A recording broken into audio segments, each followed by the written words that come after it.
여러분 안녕하세요. 10월 28일 방송을 시작하겠습니다. 미국의 3분기 GDP 경제 성장률이 나왔습니다. 2.6%, 상승폭이 꽤나 나왔어요. 그래서 시장 예상을 넘었다. 그런데 이게 올해 처음으로 플러스 역성장을 하다가 처음으로 성장을 하였던 부분이다. 오늘 경제 성장률에 대한 부분을 자세히 언급드리려 합니다. 그 부분과 유가 금리 환율, 그리고 다음 세상의 중심인 리플과 XRP, 플랫폼, 과거의 문명과 현재의 문명, 그 줄다리기에 있는 다리 브릿지 역할, 다 모든 부분이 무관하지가 않죠. 과거와 현재를 이해해야 그리고 미래가 보이는 부분이죠. 여러분들은 오늘 방송을 통해서 다시 한번 그 미래를 보실 수 있을 거라 생각을 합니다. 자, 무역 적자 개선, 소비 지출 증가로 기술적 침체를 탈피하였다. 그런데 향후 전망은 부정적이다. 라는 부분이었고요. 나스닥은 1.63 하락이 나왔어요. 메타에 대한 실적, 구 페이스북에 대한 실적이 좋지가 않았고 테크들에 대한 우려가 나왔고요. 경제 성장률이 이렇게 성장을 하면 미국의 연준이 금리 인상을 받아주네? 이렇게 해도 버티는 거 아니야? 라고 할 수도 있겠지만 제 기준에는 그렇게 보고 있지 않습니다. 이 지표 또한 제 기준점에선 어느 정도 마사지가 돼 있던 걸로 어느 정도 생각을 하고요. 물론 저의 개인적인 생각입니다. 자, 조금 더 살펴볼게요. 원달러는 원화의 강세가 나왔습니다. 1421원 찔끔, 달러도 찔끔 강세, 유가는 경기 회복에 대한 그런 부분으로 인해서 89.08 상승했다고 미디어에서 언급을 했던 부분이죠. 그냥 지표는 현재 큰 흐름에 바뀐 건 전혀 없습니다.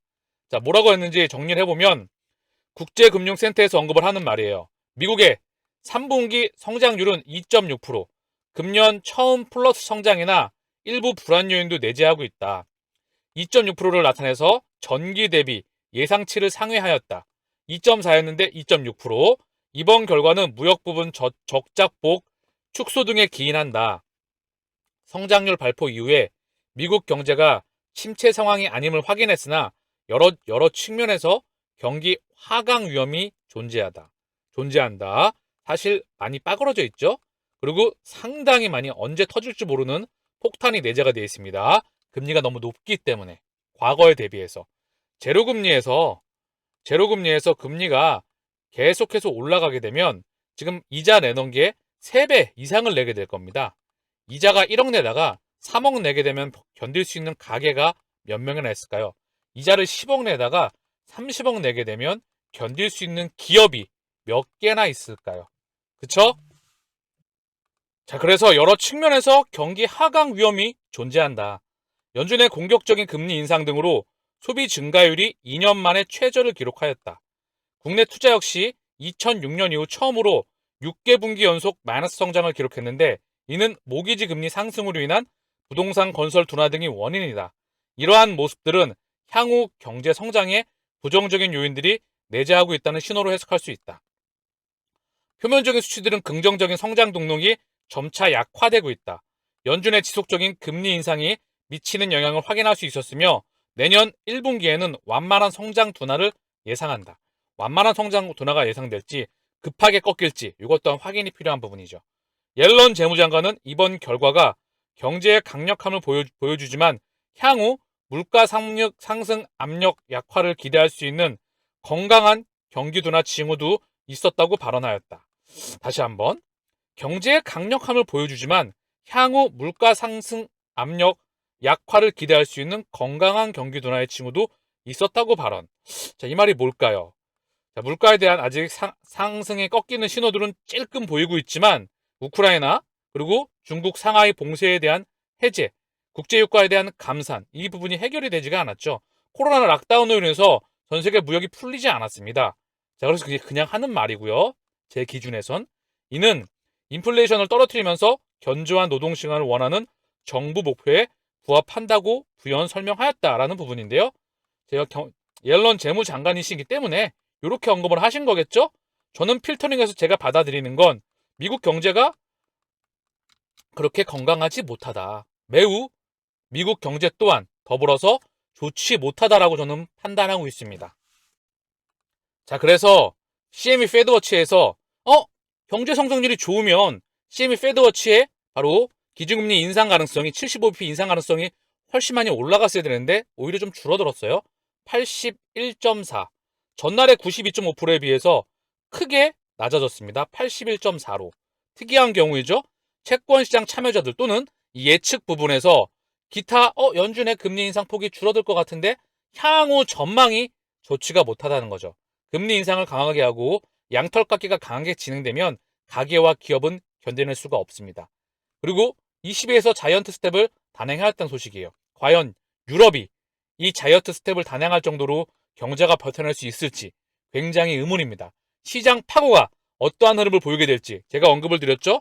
1번 첫 번째 시나리오는 물가가 꺾이면서 연준의 스탠스가 바뀌는 거. 두 번째는 끝까지 금리 올려서 시장이 그냥 아예 빠그러지는 거죠. 그때 스탠스가 전환되는 그 신호. 요 두 가지 요 시나리오가 있는데요. 어쨌든 중요한 건 1번이건 2번이건 결국 지나가는 부분이다. 리플과 XRP는 결국 지나가고 파고를 넘는 것이라 생각을 합니다. 자, 오늘 제가 GDP 경제 성장률을 설명을 좀 드리려고 해요. GDP 경제 성장률. 자, 이게 뭐냐면요. 국가의 연봉입니다. 자, 개인으로 따지면 회사를 다니면 월급을 받으면 연봉이 있잖아요. 쉽죠? 이렇게 설명을 하면 자, 유식한 말로 국내 총생산이라고 해요. 이런 말 다 필요 없고 저는 귀에 꽂히는 말을 좋아하거든요. 대한민국의 연봉, 미국의 연봉이라고 하죠. 전 세계 GDP에 차지하는 비용이 미국이 가장 많았을 때 굉장히 높았었는데 이제 많이 좀 줄었어요. 어쨌든 미국과 중국이 한 40% 가지고 있습니다. 20 몇 프로 가지고 있는데요. 중국이 한 15%? 한 둘이 합쳐서 40% 갖고 있어요. 요 파이가 계속 줄어들고 있다는 거죠. 어쨌든 중요한 건 이 국가의 연봉이 어떻게 산출되냐 하면 자, 이게 많은 부분을 내포하는데요. 가계의 소비, 기업의 고용, 사람을 뽑는 거, 그리고 건설 투자와 설비 투자, 그리고 이런 부분들, 기업에서 투자를 하는 부분이죠. 직접적으로. 그리고 정부의 지출, 이런 부분입니다. 기업에서 생산을 하거나 사람을 뽑거나 이런 부분이 들어가는 거예요. 기업은 투자를 담당하고요. 가계는 소비를 담당하고요. 정부는 가계와 기업들로부터 걷어들인 세금을 통해서 정부의 재정정책을 통한 지출이 나간다는 거죠. 쉽죠? 가계는 월급 받아서 쓰고 개인 사업자도 돈 벌어서 쓰고 기업은 많은 투자를 집행하고요. 정부는 가계와 기업으로부터 걷어들였던 세금을 통해서 지출을 한다. 그리고 해외에 수출하고 해외에서 사들인 거, 해외로 물건 파는 거, 해외로부터 물건 사들인 거에 마이너스 순수출을 더한 게 바로 국내 총생산인 한 국가의 연봉으로 귀결이 되죠. 자, 근데 이 GDP, 이 지표를 해석을 해보면은요, 여기 뭐가 있죠? 기업이 중심이에요. 왜? 이 기업에 바로 가계 월급을 받는 개인 사업자, 개인이 취업을 하잖아요. 그렇죠? 기업들이 개인들에게 월급을 주죠. 그리고 이 월급과 받은 가계와 이 기업이 정부에 세금을 내죠. 그렇죠? 그러면 뭐죠? 지난 자본주의 수백 년간의 역사의 중심에 있었던 건 바로 기업입니다. 기업이 중심이었다는 거예요. 그 말은 무슨 뜻이죠? 기업이 중심이라는 것은요, 대량 생산 체제, 즉 대량 생산 체제였다는 거죠. 영국에서 증기기관 1차 산업혁명 이후에 수백 년간 기업이 중심이었다는 겁니다. 기업만이 영업권, 특허권, 직접재산권, 인력, 그리고 모든 거를 독점하고 모든 거는 표준화되고 단일화가 되었죠.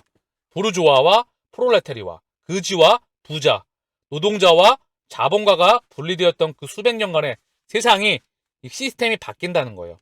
기업이 대량 생산을 하면서 탄소가 미친 듯이 발생하였고요. 지구의 한정된 자원은 환경이 파괴가 되었죠. 즉, 기업이 중심인 세상에서 블록체인의 세상으로 그리고 빅테크 플랫폼 기업을 중심으로 세상을 잠식해 나갑니다. 자, 메타에 대한 실적이 안 좋았다고 하는데요. 지금 메타에 대한 부분은 실적이 줄어들다가 저는 다시 늘어날 걸로 보고 있어요. 왜? 투자가 미친 듯이 되고 있기 때문에. 세상에 미친 듯이 투자가 되고 있기 때문에. 예를 들면 쿠팡이 장기간의 적자였죠? 그 투자가 회수되는 부분. 원래 그래요.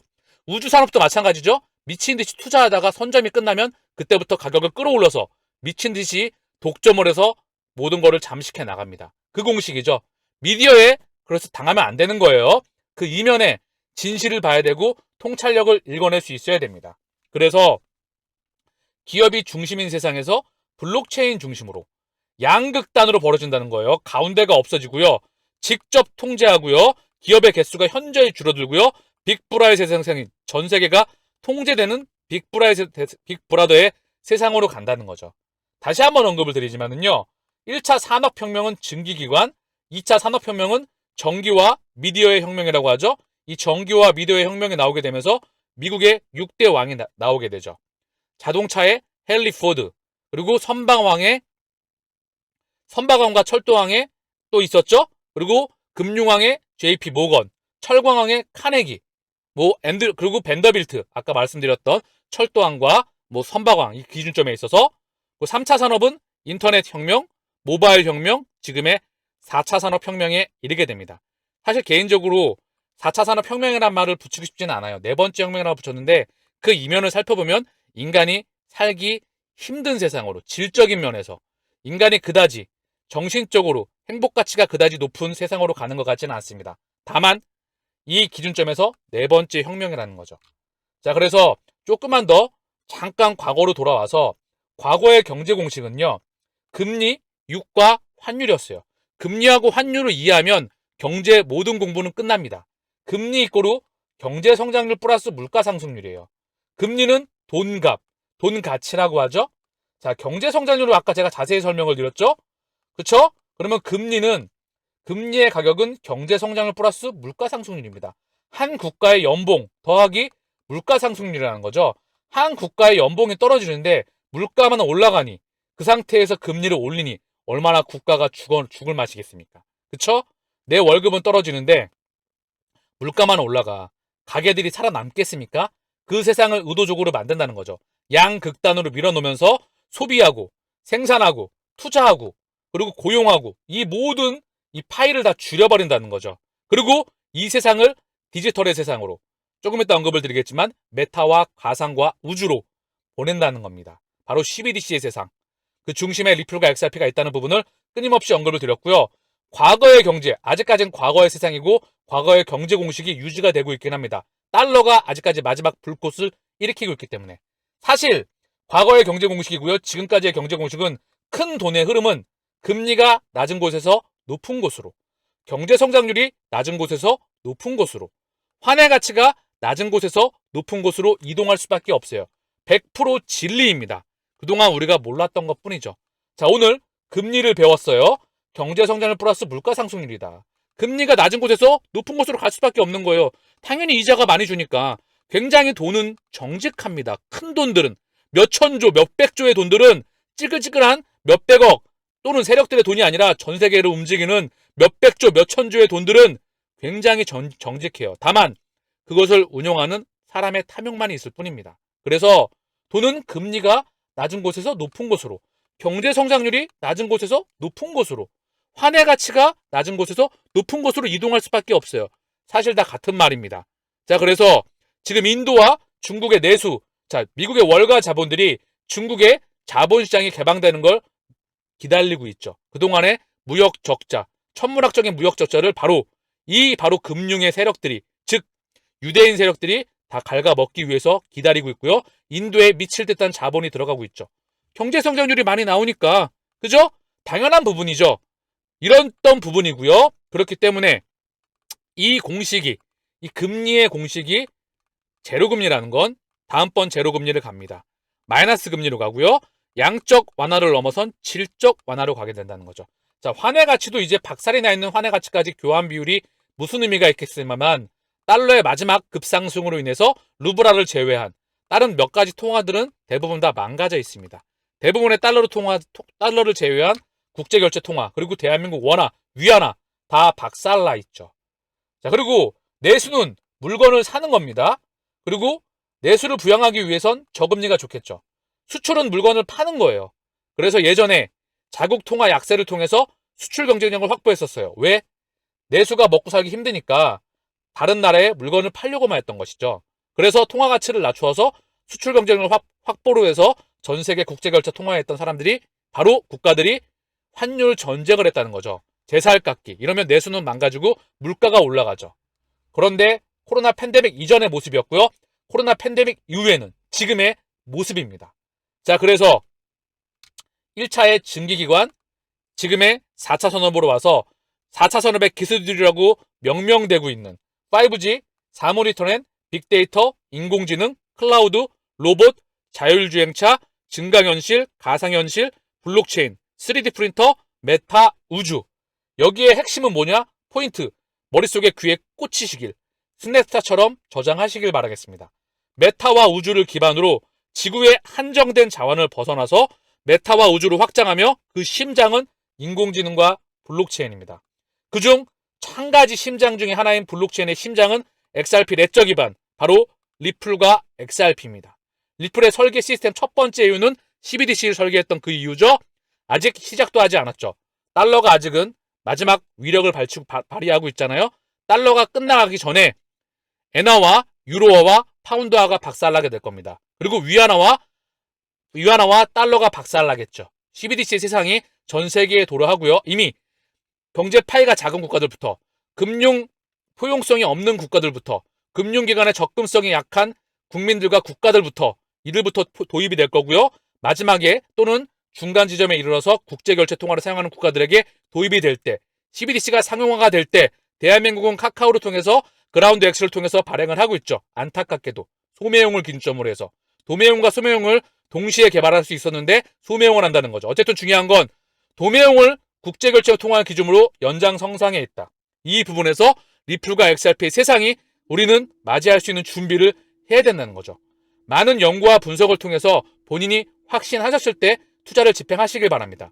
주인공은 마지막에 등장하죠. 그리고 이 부분을 리플의 가격을, XRP의 가격을 통제하고 있다는 거죠. 지금은 올라가면 안 되잖아요.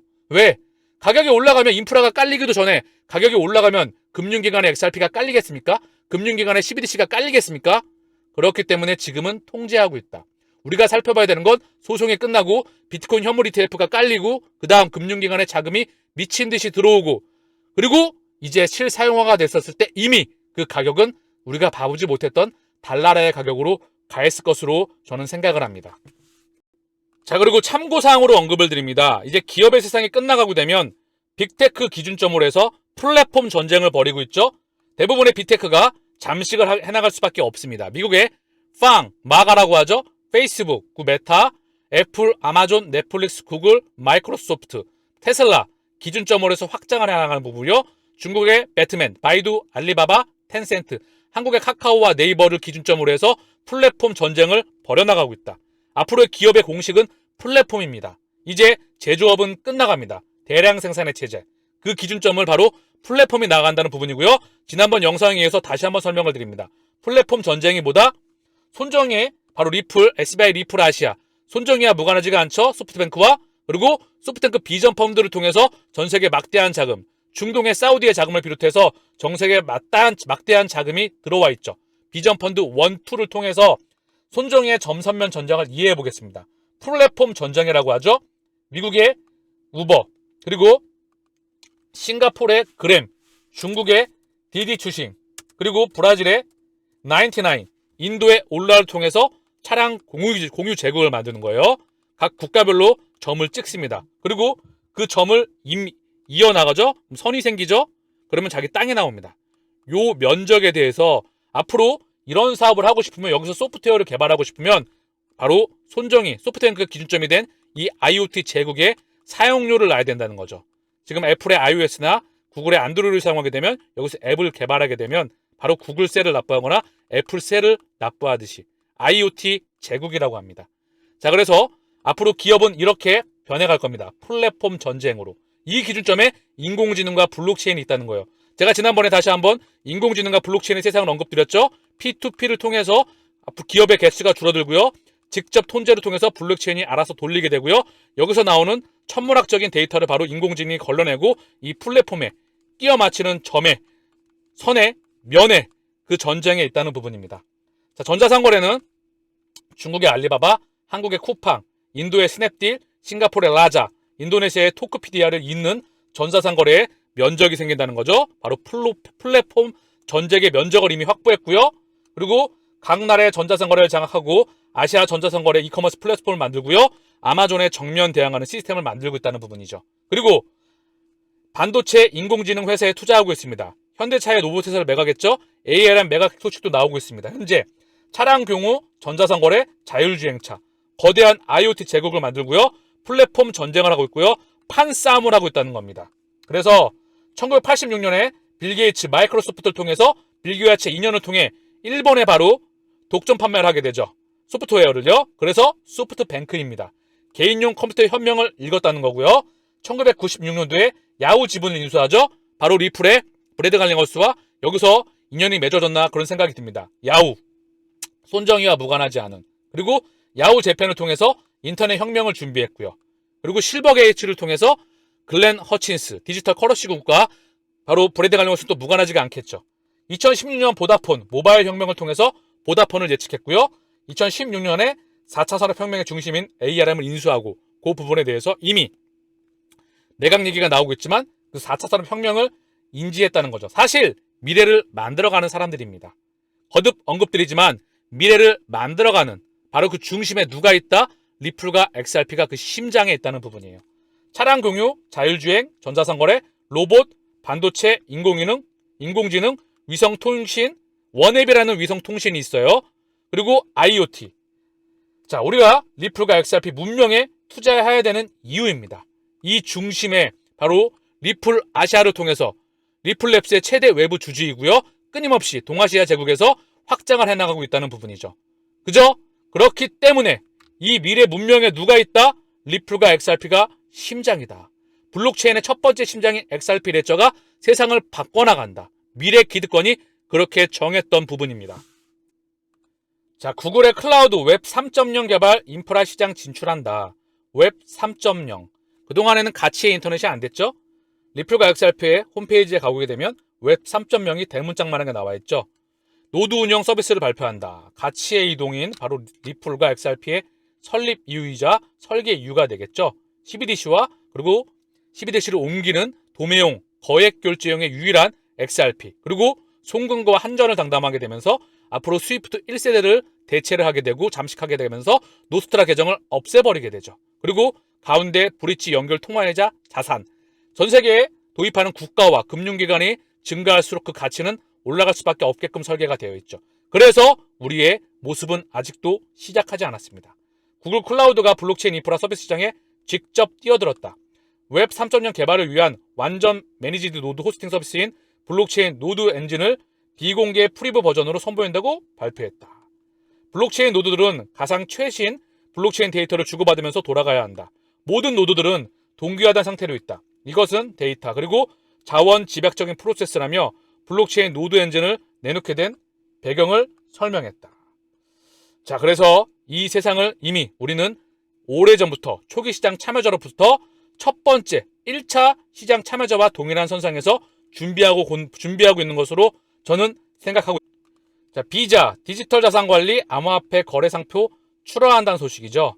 이 세상을 만들고 있는 비자와 마스터를 통해서 만들고 있는 중심축 중에 하나이죠. 우리는 그 심장에 투자하고 있는 거요.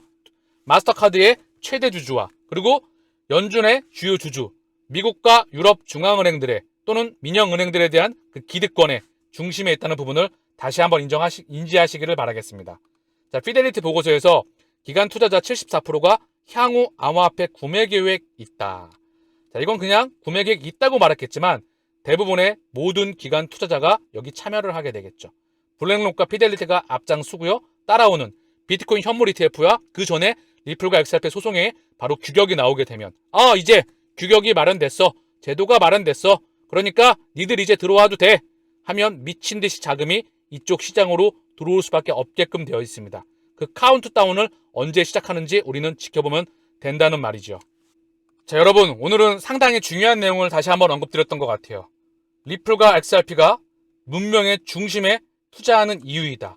그 큰 그림을 그리고 경제성장률, GDP 경제성장률을 이해하면서 과거와 현재를 이해했고 미래 움직임을 통찰력을 우리는 같이 한번 오늘 이해하였습니다. 오늘의 방송이 여러분들의 통찰력에 그리고 경제 상식에 세상을 읽는 눈에 많은 도움이 되기를 바라면서 내일 방송에서 뵙겠습니다. 감사합니다.